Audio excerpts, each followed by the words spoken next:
Welcome to an independent edition. On the program today, it's all about 64th independence of Africa's most populous nation. And later on the show, we explore how nutrition can be improved through exclusive breastfeeding. And in sports, Ademola Lookman makes history at the UEFA Champions League. I wonder why you had a problem saying Ademola. But yeah, this is live from Abuja. A show that takes you through the event that have shaped the week in Nigeria and across the world, from politics, news, entertainment, and sport. Hello and welcome. I am Ademola Lawrence. I am Jane Francis Nweze. Interesting conversations we'll be having. And of course, we'll begin the show with Nigerians are still basking in the euphoria of the Independence Week. The president's speech at 7 a.m. set a tone for the independence celebration.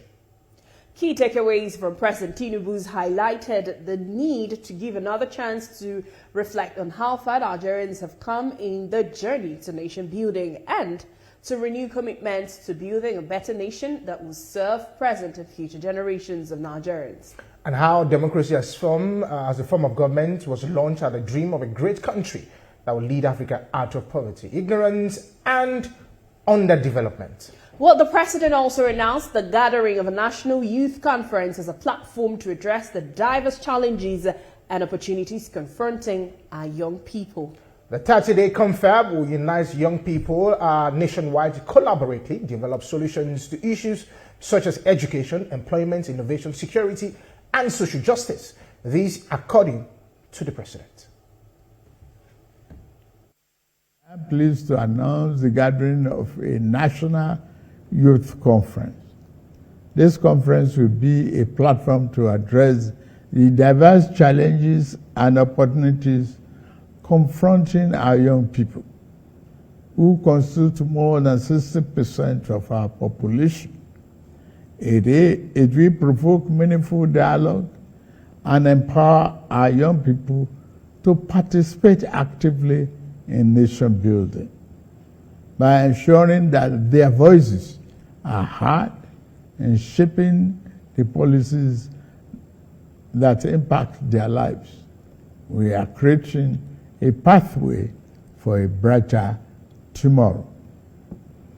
The 30-day conference will unite young people nationwide to collaboratively develop solutions to issues such as education, employment, innovation, security, and social justice.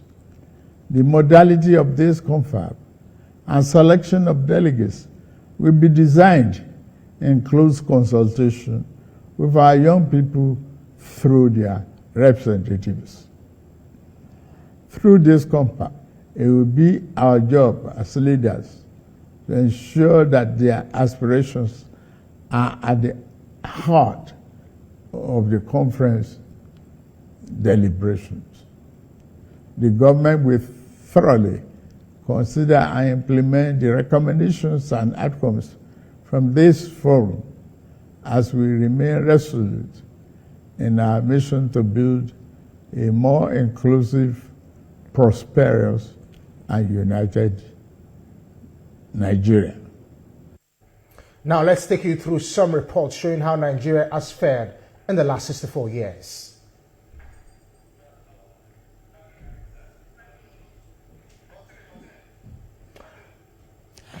As Nigeria celebrates its 64th anniversary, discussions around the need for a credible constitution is taking the center stage. While some eminent Nigerians believe that a fresh, people-driven constitution is essential to addressing ongoing social and economic challenges, others share a contrary notion.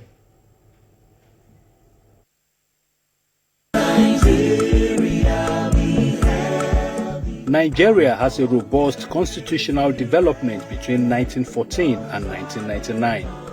From the Lugard Constitution of 1914 to the Clifford Constitution of 1922 to Richards of 1946, Macpherson of 1951, Littleton of 1954, the Independence Constitution of 1960, the Republican of 1963, the 1979, 1989 and the current 1999 Constitution as amended. 5 alterations to the current Constitution since the inception of the Fourth Republic. These have informed the build-up of the Nigerian society to date. Sovereignty belongs to the people. But given the lingering socio-economic challenges in the country, a section of the population believes there is an urgent need for a new democratic people's constitution to achieve a truly federal structure. At the same time, another school of thought insists that what Nigeria needs is a change in the character and attitude of those who operate the constitution. The year 1960. The place? Lagos, Nigeria. 64 years down the line, Nigerians are still debating the credibility of the constitution. Recently, the former Commonwealth Secretary General Emeka Anyaoku unveiled an agitation for a fresh constitution with a visit to President Bola Tinubu. Deliberations of the Constituent Assembly should take into full account the 1960 and 63 constitutions, as well as the recommendations of the 2014 National Conference, and indeed of the various other national conferences. I look at other options. The option of constitutional review, as recommended by you, and other options. After the meeting, a National Advocacy Committee has now been inaugurated to kickstart the process.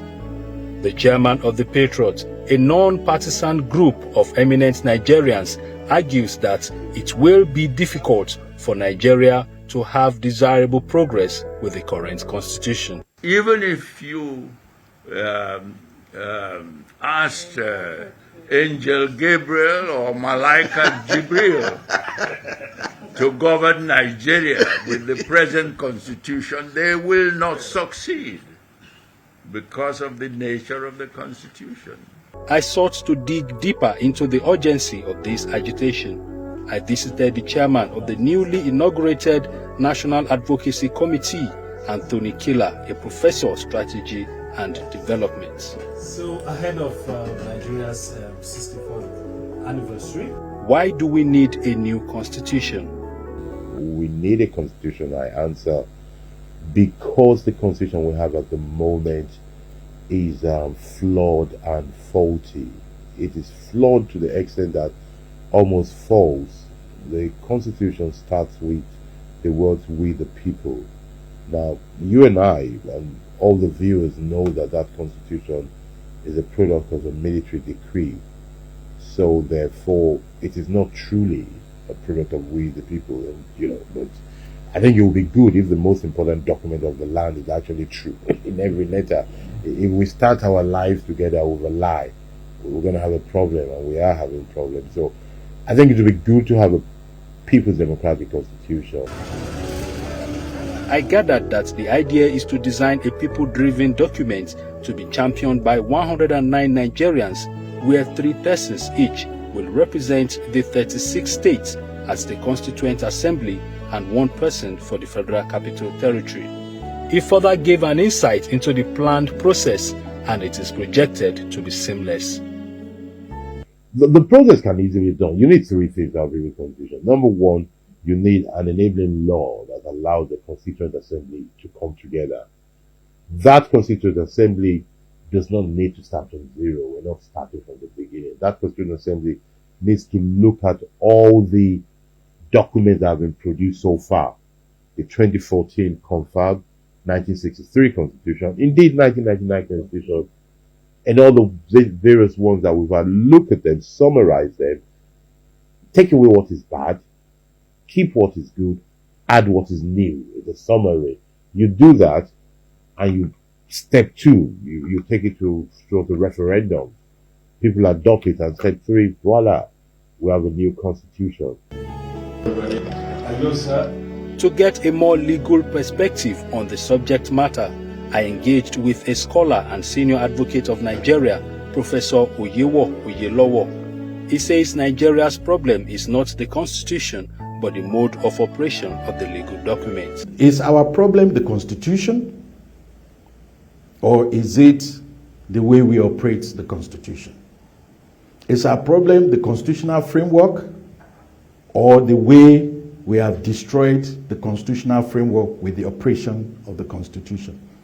Is our Constitution, is the Constitution the problem or the personnel or the leadership to, after all, the Constitution frowns against corruption. And most of our governments are rapidly corrupt. Does the Constitution preach accountability? Yes. But we subvert this. Does the Constitution preach people being above the law? No. But most people in government are above the law. So when you look at our constitutional governance and our constitutional history, it is just like the saying, we have seen the enemy, and the enemy is us. I dare say, the Constitution may not be the enemy. The enemy is us. He believes that various institutions in the country need to be strengthened to ensure that the people are carried along in the constitutional framework of the nation by reflecting on equality in the operations of the law. The Constitution must function to address the problems of today in order to solve the problems of tomorrow. When we just lock down and we are just involved in, banana peel of what we can't look up, and then people perish for lack of vision. So we must be able to address what are the things that we can solve, the low-hanging fruits. What are the issues that we can address? And then, if there are major constitutional issues to be addressed, let's address them. But truly, there are so many areas that we can address. We can be more accountable. We can be more visionary in our leadership. And we can rule our people in remembrance that after we rule them, we are going to become part of them. Both legal scholars may be divided in their opinions on whether to have a new constitution or not, but they share the same concern on the fact that the people are not properly protected. There is also a problem in the whole framework, the role of citizens. Our citizens are like lions in the body of cats, or tiger in the body of cat. We need to create a situation where citizens can blossom. It is a sad thing because Nigeria at the moment is a country where government is rich, people are poor. You really don't want that. You want a situation where people are rich and the government is not involved. Ideologically, I speak now, my personal view is that a lot of the things that government is doing, the government should not be doing that. Power is often seen as being donated for aggrandizement, personal aggrandizement. That's not what power is for. Power is given for service. Even in terms of the money we spend on the dwelling of people for 4 years, it's much more than what you pay university professors in their lifetime. So bottom line of it is that these are issues that we need to address. And some of them we may think that it's not constitutional, but how can we use our laws? Because law is an instrument for social change. And where there's social change, there must be justice, there must be equity, and there must be equality and inclusivity. Having exhausted the conversations with these legal scholars, I decided to go to the street to hear from the people. The agitators of the new People's Democratic Constitution argued that it will take into cognizance Nigeria's peculiarities and diversity as a country, and it will also engender unity, stability, and development. But though the people on the streets believe that a new constitution is the solution to Nigeria's challenges, the reason why I believe so is that the initial constitution we are using was a constitution that is done by the militaries, transcends to the democratic ruling that we are using at the moment. So I believe that we need an holistic. Being a federal system, we had comprises of different ethnic groups, different ideology, and different geopolitical zones, and we have different resources that lies in different geopolitical zones, and we need something that can holistically bring everybody together as one Nigeria.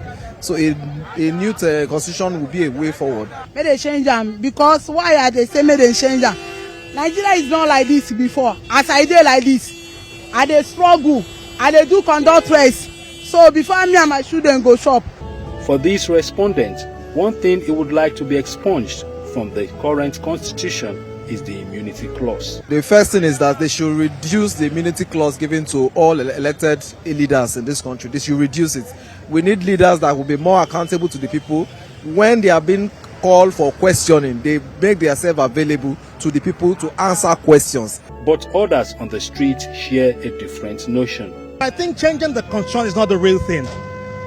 In the earlier times of the country, when we had the old constitution, I'm talking about 70s, 60s, when we had a much better economy, was it a problem of the constitution? No, it was the issue of leadership.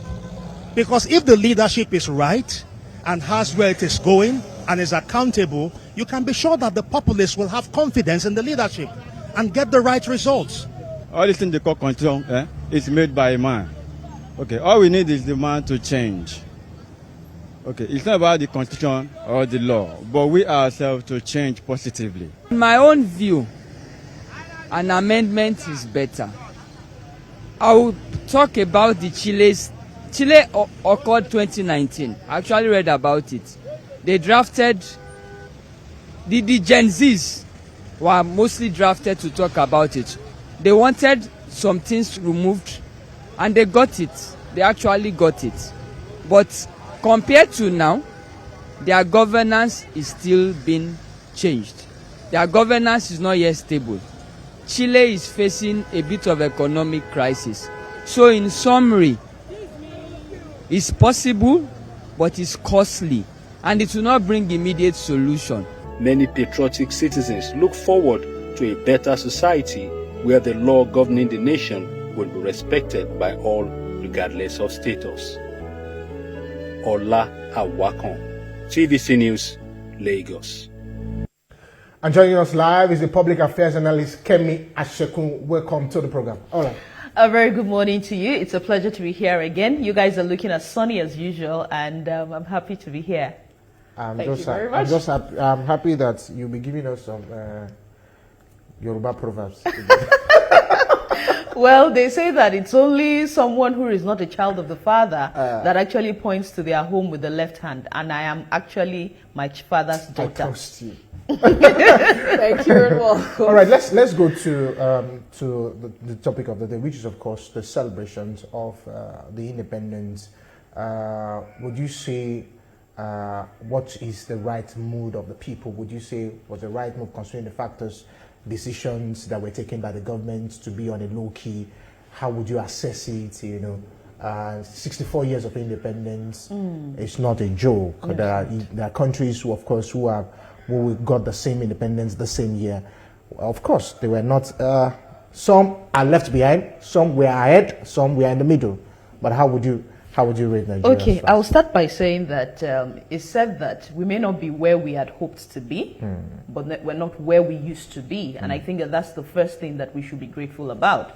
I am one of those who would always say, regardless of where you find yourself, regardless of how you find where you are, always remember it could have been worse. So gratitude first, number one, gratitude. We need to be grateful that in the last few years, 2 decades plus, we have been able to, 2 decades plus, we've been able to sustain our democracy. That is a lot to be grateful for. Not many people or not many countries have that privilege. And so for Nigeria, we are grateful. Our neighbors, just not too long after the president actually became president, some of our neighbors had coups, and the coups that took their democracy away. We still have our democracy, and may God keep this democracy, because at the end of the day, while some people feel that democracy may not be perfect, it is the best form of governance. So for that, 64 years,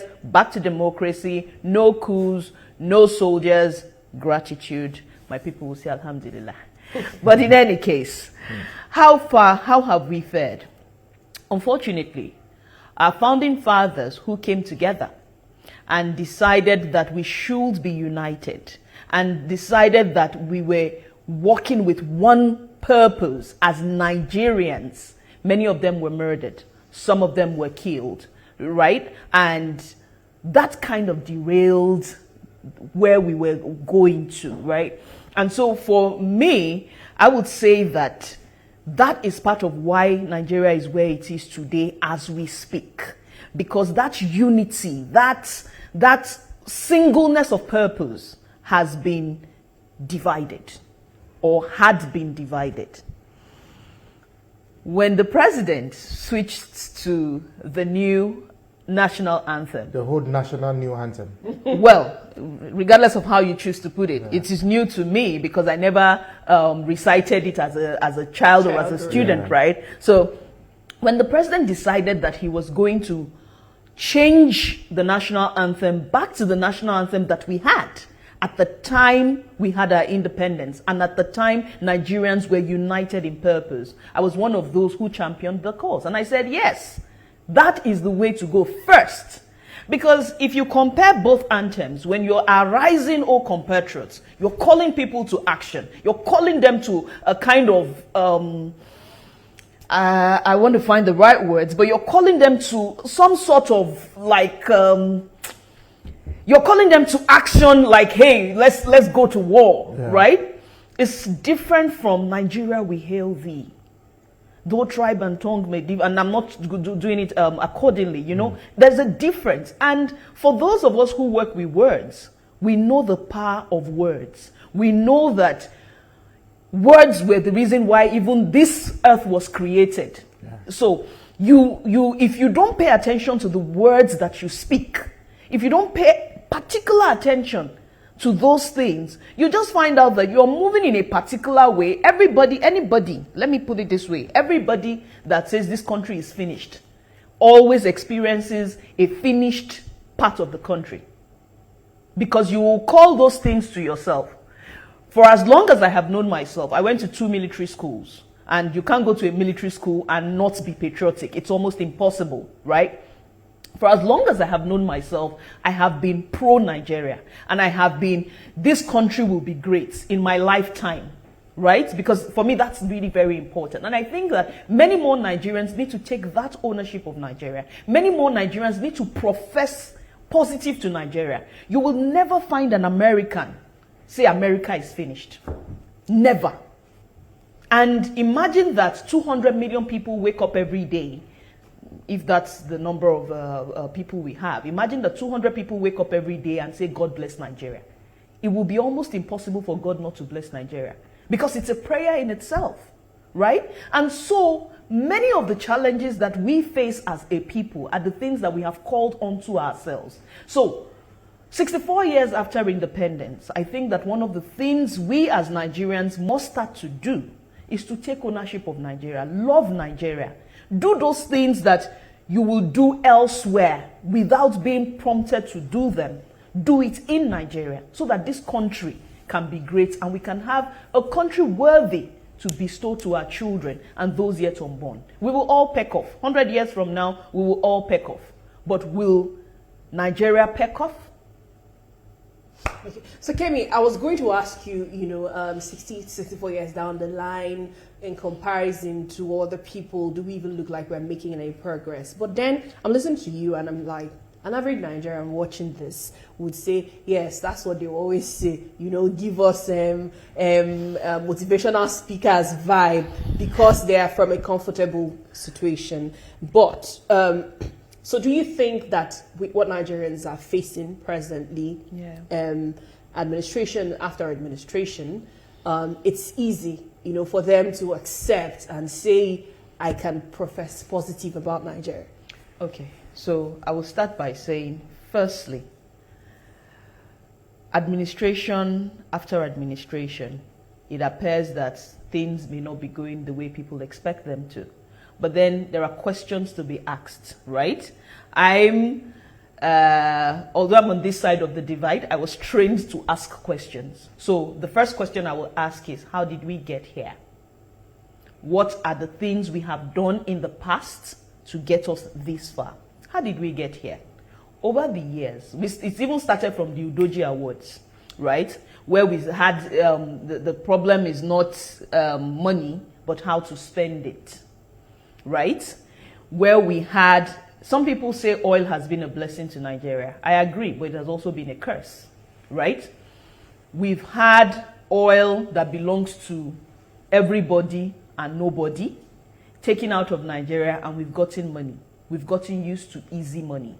We've gotten used to just drilling. It's a blessing. God has blessed us with it, right? But have we used it the way we ought to for the betterment of the nation? That's the question. So over the years, the average Nigerian has moved from owning a farm, processing their cocoa beans, and even though they were exporting it at that time, we still had money, right? To owning, and also having their groundnut pyramids and, having groundnuts to export, having leather to export, having so much to give to other nations, to just sitting down and knowing that oil money is somewhere and is just flowing. So we have moved from a nation of hardworking people to people who now believe that if I can get into government, I can get money from government from doing nothing. Unfortunately, there is always a repercussion. They say small causes great effects, right? There are always resultant effects of whatever it is that we do. So we moved from that hard work to people who now know that if you get 1 or 2 government contracts, you can be good. We've moved from a nation of asking people, where did you make that money?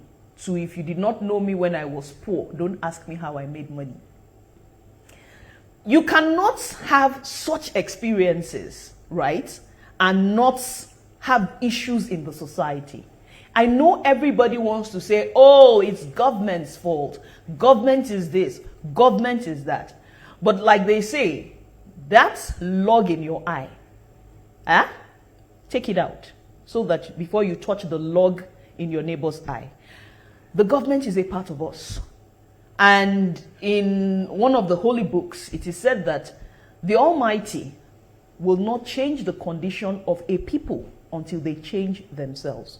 So the question to ask ourselves, or the questions to ask ourselves are, how did we get here?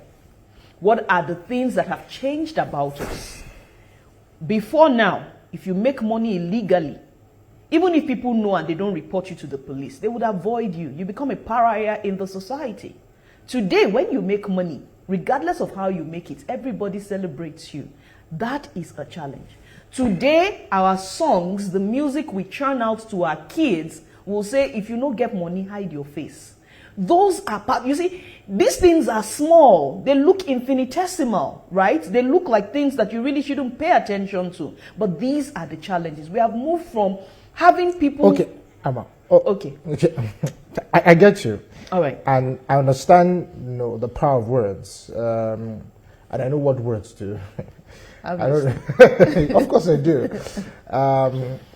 So talking about the power of words, you know, politicians themselves, when they are getting to power, when they're about to get to power, they tend to understand the psychic of the people they want to govern, because they are also part of the system. They are also part of the society. So it is what you churn, it is what is in the society that is bringing out of them. Absolutely. So the problem is they have these sweet words that they come to tell us. And we tend to believe it. Before we came on here, I said there are two sets of politicians. There are the demagogues, there are the rhetorics. And the two of them, they are almost the same thing, but it's just that one does what he wants to say, and the other, he comes to you, tell you, okay, this is what I want to do, but eventually it doesn't. Where do we move from politicians, telling us this is what, because apart from the policies that's on book, what if the stomach infrastructure is very important, and Nigerians are not seems to be having that in this administration. Okay, so let me ask you. I would go just in 1 minute. In 1 minute. Yes. Are you kidding me? Yes, I'm serious. Wow. Okay, let me first start by saying that, are you a member of a political party? I'm a journalist. Doesn't matter. No, I'm a journalist. It doesn't matter. No, but I'm a journalist. Well, so he's not a registered member. No, sorry. Okay, I'm a so Nigerians, when you talk to them about politics, they will tell you politics is dirty. I don't want to be a part of it. Right? But they forget that the politicians will make the decisions that all of us would have to deal with, especially because we're in a democracy. So the next question will be, when are you going to be there? If you are the clean one, go in there and tell them, no, don't move the cheese that way. It doesn't make sense. You have to drop it. Hey, don't take that. But you want to stay aloof. You want to stay clean. And then you want to complain that the politicians are not doing what you want them to do. I don't think that is fair. I think that if you really care about Nigeria, you will put in the work. Journalists can get into politics. You can be a journalist in politics and still maintain your individual stand, right? But we need more people who believe that they have something to offer, who are good at whatever it is that they do in politics. And if you talk about the demagogues and whatever, it is one thing to say something. It is another thing to want to do it, but you cannot do it alone. So if somebody comes in and says, I'm going to give you this, I'm going to give you this, I'm going to give you that, and you, who is a clean person, are not in politics, who would he use? He would use the dirty people. He should have gathered the people that he wants to use before he comes into power. But thank you very much, Kerry, for coming. I'm serious. But anyways, thank you very much for coming. You know, our discussion was never end. No, it will not. But then I'll be back again by the grace of the Almighty. Right, and I need you to understand that, you see, stomach infrastructure or no stomach infrastructure, right? If we believe in Nigeria, if we take ownership of Nigeria, everything will become soft, as they say. All right. Thank you very much. I really appreciate it.